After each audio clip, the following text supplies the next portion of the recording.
Hi, welcome back to my channel, Beautiful Minutia. If you're new here, my name is Tiffany, and today I want to talk about my favorite things from the first quarter of 2022.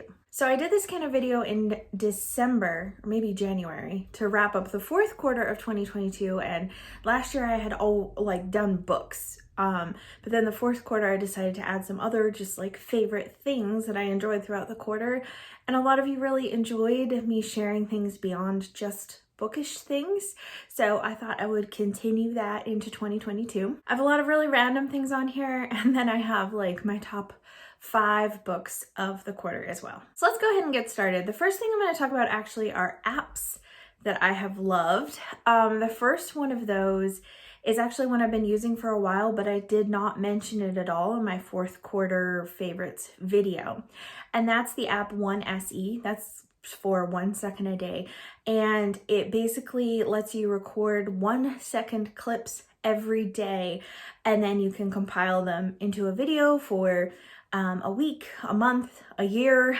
and it's really cool. The cool thing is that if you have an iPhone, live photos count, so they will just take a clip from that live photo or whatever and upload that. If you follow me on Instagram, you have probably seen my monthly videos that I put up that have the 1 second every day. But I just wanted to share that because I just think it's really cool and just a cool way to look back on the month. Sometimes I'm like, man, this has been a really rough month, or I really didn't have a good month, and then I'll watch that back and just see all the beautiful little moments, and it just makes me so grateful for the life that I get to live, the people that I get to live with, that even when times are hard, sometimes there's still so much to be thankful for and joyful about.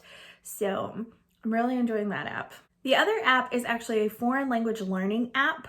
So a lot of people use Duolingo, and there's nothing wrong with Duolingo, but my friend Christy Lewis from Dostoevsky in Space, she has been learning Korean, and she has been using an app called Drops. And I've recently started dabbling in Korean a little bit, really truly just dabbling. I am not even totally solid on the whole alphabet yet, so I'm really taking my time. But Drops is a free app. You can have a premium membership, but with a free app you get 5 minutes per day to study, and I like the way that they lay things out so much better than Duolingo. I started Duolingo and they started you with all these vowels that all looked the same, and it was really confusing. And Drops just laid it out better, and I think it's just kind of more fun and more friendly to use, in my personal opinion. I'm gonna try to see if I can put a video clip on the screen kind of showing you what it's like, so you can kind of get a feel for it. But they have all kinds of languages on there. Don't have to do Korean, but there are so many languages, and it teaches you, letter recognition and sounds. And when you're learning the actual alphabet and stuff, you can actually trace the letters on the screen, so it helps you practice the stroke order, because that matters a lot when you're writing Korean letters. Just a super cool app, and I really like it a lot. So if you are learning a foreign language or are looking to learn a foreign language, Drops is an amazing option. All right, now we're moving into the beverage section of this video. First thing I want to share is a mug, and it's a bookish mug, and I actually got it for Christmas, but I hadn't used it at all when I recorded my video, and now I have. My in-laws got me this for Christmas. So this is an Edgar Allan Poe mug. See, there's his picture, and there's just I hope this is in focus, all these quotes from his book. I know it's clear, but from all kinds of different of his short stories and pictures and stuff like that. And I love the handle. Handle's really funky and cool looking, but you can still fit all 4 fingers in the handle, which is not my only qualification for a mug, but it is something that matters to me. Comfortably being able to hold it. I hate mugs where you can only fit 2 fingers. I hate that. And then the other beverage related thing, my husband and I are big coffee drinkers, but we are trying to cut back on caffeine. And we are the people who always said there is no point in decaf coffee. But we have started drinking decaf coffee, and we've been on a quest to find some good decaf coffee, and we've tried a few brands, and some of them have been okay, some of them have been terrible. We have one local coffee bean roasting company that has whole bean Colombian decaf that's really good, but it's also pretty expensive. So we have been looking for a more inexpensive option. So we tried this Seattle's Best decaf portside blend, and it's so good.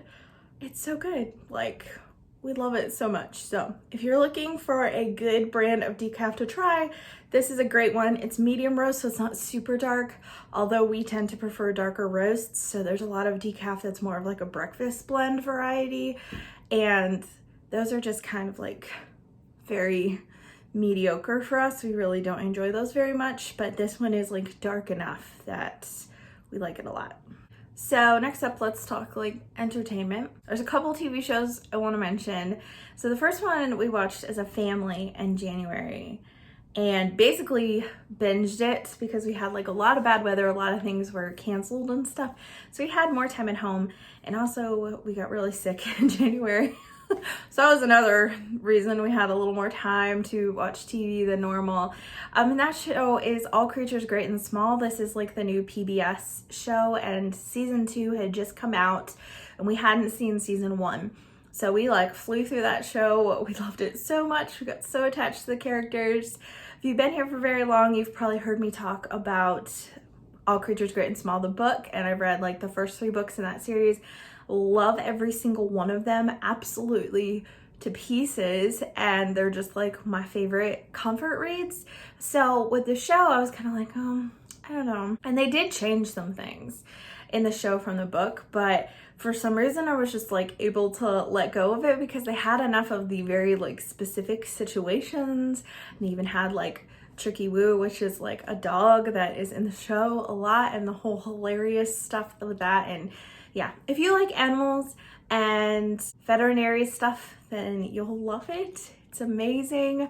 I did have to have a PBS subscription to be able to watch it, but where I am anyway, my PBS subscription was only like $5 a month, which is so much cheaper than other streaming services. And then you also get access to all their nature shows and science shows and all that kind of stuff, and all kinds of like adaptations. So we really like that because it's great for school stuff as well. But yes, All Creatures Great and Small. You should definitely watch it. Very heartwarming and very wonderful. We've been searching for another great family show and haven't found one that's quite up to that caliber just yet. And the other show I want to mention, I've been starting to get into K-dramas, and I have finished my very first K-drama. Technically, I finished it after the quarter was over, but I only had like 2 episodes left at the end of the quarter, so I'm counting it for first quarter, and that is Startup. This is a K-drama that's basically about entrepreneurs who want to start a company, and there's this large company that like helps them get started, and there's competitions and stuff to see who gets into this very prestigious, basically like, it's not really an internship, but they get office space and they get a mentor to help them make decisions and all that kind of stuff. And it's really cool. It's a great show. Lots of great like family dynamics, friend dynamics, lots of humor, a really super cute romance that was really easy to root for. And I'm not a big romance person, that tells you something. But yeah, I just really liked it. It had like a rom-com-y feel to it, but with more drama, and just the whole setting of it was just really cool, and I really enjoyed it. It was my very first K-drama, and apparently your first K-drama always holds kind of like a special place in your heart, so this one definitely does. I'm watching another K-drama right now with my husband, but we still probably have about another 3 to 4 weeks left before we're finished with that one, because we only watch like 1 or 2 episodes a week, so it kind of like stretches it out. And the same was true with Startup. I watched it with Chris Eulis from Dostoevsky in Space, Kate Howe, and then Kate's college friend Joanna, who now I consider a friend too. Like, I love her, she's so sweet. We watched it together, and we watched 1 episode every single week, which was so fun to watch together and talk about. I've never like watched a show like that before, and it's so fun. I love it. It just made it even better of an experience to watch it. And then music. I didn't mention music at all, I don't think.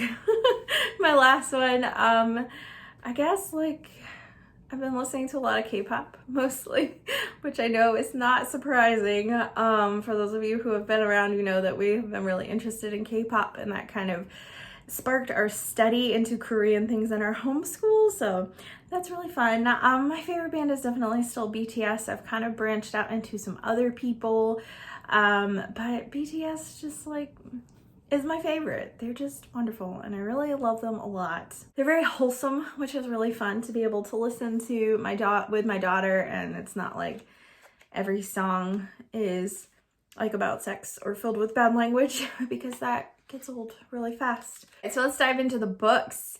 So top 5 favorite books for the year so far. Most of them were in January. So January, it's funny because I had some really, really terrible books in January, and then I had some amazing books that are still sticking with me. And I can't really say that for most of the other months. Even the months that I'm like, well, this was a pretty decent reading month. I don't know how much those books are actually really going to stick with me long term. I think March in particular, like I enjoyed a lot of books in March, but didn't have a lot of 5 stars. And I know that there's a lot that probably won't stick with me quite as long term. So 3 of these 5 books are from January. The first one is Emily of Deep Valley by Maud Hart Lovelace. Like, love this book so much. It's about this girl who's growing up in this small town, and she really kind of doesn't fit in with people. She's more quiet, soft-spoken, and she lives with her grandfather on the outskirts of town, so she doesn't even have like the normal town life that everyone else has. She doesn't have the same family dynamic. She has way more responsibility than a lot of other kids in her high school class, and she's a senior in high school, and everyone has these college plans, and she decides that she cannot go away to college because she really needs to care for her elderly grandfather. And so there's a lot of feeling of being left behind and displacement that is studied in this book, along with immigration and racism. And when I started this book, it was so sickly sweet at the beginning, or it seemed like it was going to be. Just seemed like this, like, everything's perfect, sweet little small town life. And I was just like, I don't know if I could finish this. And then once everyone went away to college, all of a sudden it takes like this very emotional turn. There's a lot of exploration, and I just think it's a really great book, really ahead of its time, I think, especially in terms of its examination of immigration and racism. You don't see a lot of like books in that time period that have such a strong stance on those things. So definitely really appreciated that. Another 5-star book from January was Flannery O'Connor short story collections, Everything That Rises Must Converge. I actually did a video ranking all the short stories in this collection. So we'll link that because I don't want to go on and on about it because I have. So you can go watch that if you want to hear more about it. But Flannery O'Connor is a Southern Gothic short story writer. And well, no, not just short stories, because she wrote novels too, but I haven't read her novels yet. She was amazing. Her books or stories are very dark, but they just have a lot to say about human nature and redemption, and yeah. She is Catholic, so there is a lot of faith woven into her stories, but it's not necessarily like blatant in your face. It's just very deep and meaningful, and a lot of those stories really impacted me, and I still think about them all the time. The other 5-star book, I have more 5-star books in January, but the other 5-star book I'm going to include on this list is Out of My Heart by Sharon Draper. This is the sequel to Out of My Mind, which is a book about Melody, a young girl who has cerebral palsy, and has just gotten one of those machines that enables her to speak, like it speaks for her. She can type in and stuff because she hasn't been able to vocally communicate. So with the result of that, people are realizing that she's not mentally retarded. She's actually a genius. She just hasn't been able to communicate her thoughts. And that book is really heartbreaking, really sad, because it just kind of examines people's like discomfort around her disability, how people don't know how to treat her, how people are not sure they want to be friends with her, and just how hard that whole thing is. Out of My Heart follows Melody the following summer, and she goes to a summer camp specifically for disabled children. And it's amazing. It's like the happy ending that you want for Melody. It's so wholesome. It's so wonderful. Like, I cried with joy when I read it, as opposed to crying from sadness from Out of My Mind. So Out of My Heart was just such a good follow-up and I really, really loved it. And it also made me very nostalgic because I was definitely a summer camp kid. I went to church camp every summer, and then, you know, like some of my teenage years, I would go and I would work at camp several weeks and then go to like my actual like senior high camp as well. So there's one summer where I spent like 4 consecutive weeks at camp and only came home on the weekends to like do my laundry. And then I went back. And so I just have a lot of really nostalgic feelings about camp. I went like every year from when I was like 7 to when I was like 17. And so, yeah, I really, really loved this book. The last 2 books go together, and those are the last 2 books of the Red Rising trilogy, Golden Sun and Morning Star. Golden Sun got 5 stars. Morning Star got more like 4 or 4.5 because there were things that kind of bothered me enough about it that I couldn't make it a full 5 stars. But this trilogy was a ride, just let me tell you.